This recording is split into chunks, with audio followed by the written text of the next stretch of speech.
Alright guys, let's go day 6. Jangan buang masa lagi.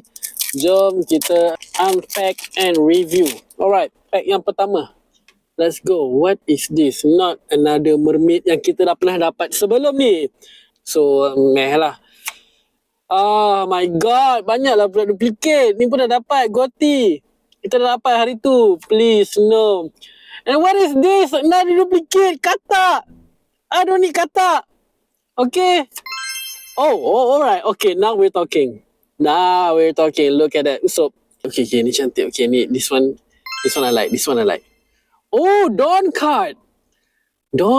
Tapi kurang menarik sikit. Tapi still lah, moment yang agak penting lah kalau ikutkan dalam manga kan. Not bad lah kita punya Dawn card ni.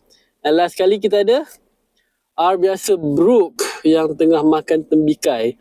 Tapi itulah, gambaran dia biasa je lah. Dia punya visual tak menarik sangat lah. Quality R ni memang cantik lah sebab ada berkilat kan. Tapi itulah, gambar ni tak menarik sangat.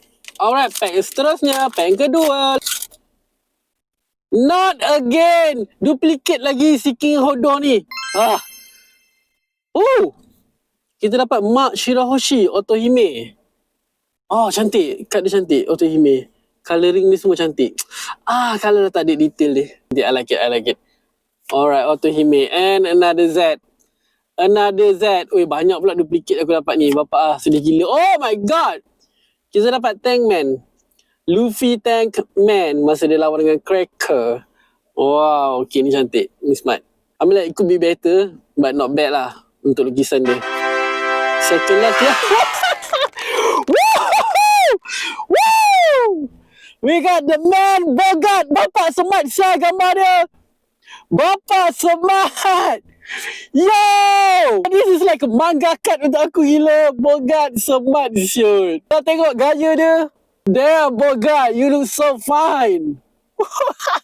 And last kali kita dapat R biasa yang berkenaan dengan apa ni? Wait, what is this? Noah punya scene moment dekat Fishman R. Okay, this is win.